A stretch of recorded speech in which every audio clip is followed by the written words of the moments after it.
Hi, boys and girls. This is Ms. Kathy. I'm so happy you've joined me today for another story just for you. A Room for Grandmother by Heistand. Kathy stopped and looked at her friend, undecided whether to walk on or not. Vivian was slumped on the front steps of her house, her hands cradling her chin and her lower lip protruding in evident disgust. "Hi, Vivian." Kathy dropped onto the step beside the other girl. "How are things?" Vivian shrugged her shoulders dramatically and retorted, "Rotten! Just rotten!" Kathy's blue eyes widened as she eyed her friend curiously. Vivian was an unusually pretty girl. Her dark red hair formed an attractive frame for her large brown eyes, but Kathy had to admit to herself that Vivian didn't look at all pretty right now. "Whatever is the matter?"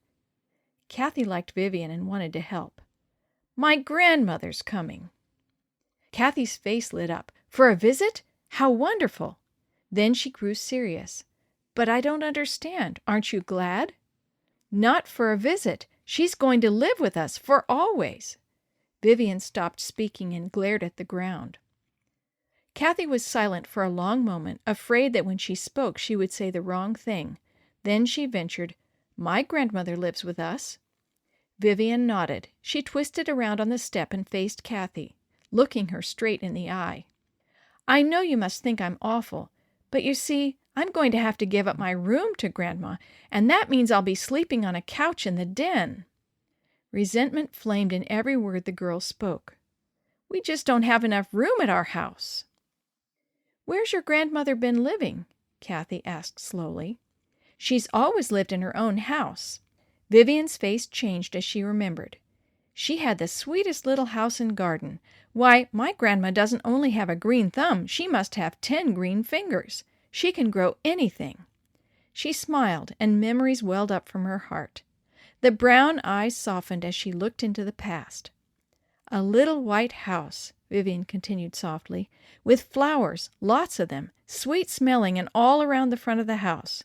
In the backyard on each side of the walk she raised radishes and lettuce and the biggest, sweetest strawberries I've ever tasted." Kathy's eyes grew wide as she exclaimed, "Why, that sounds just like my grandma's home, only her cottage was gray." "Really?"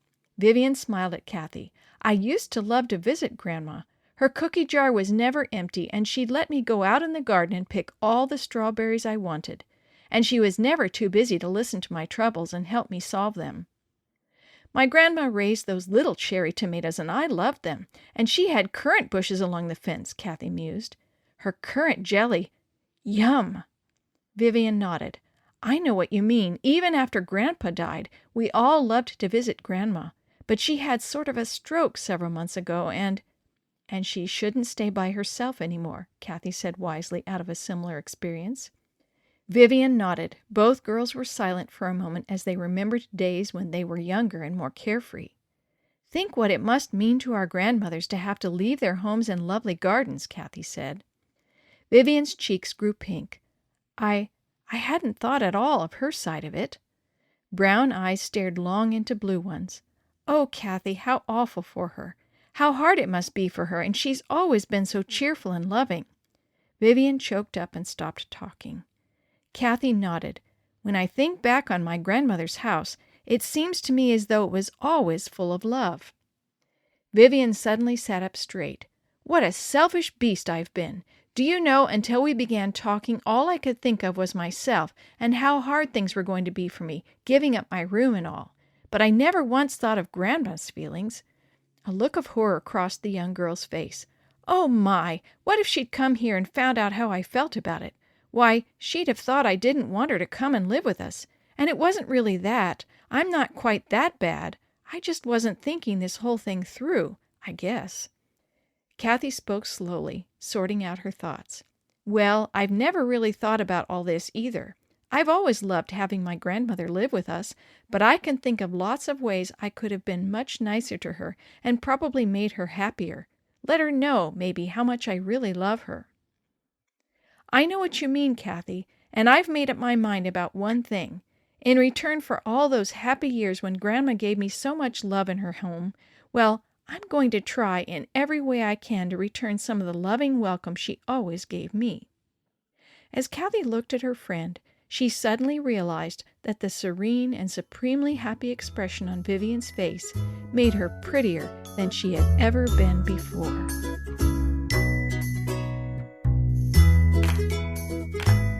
The story you have heard today is from Guide's Greatest Stories, written by various authors and compiled by Randy Fischel, and used with permission from the Pacific Press Publishing Association. If you're interested in any other books published by the Seventh-day Adventist Church, please visit AdventistBookCenter.com or call 1-800-765-6955.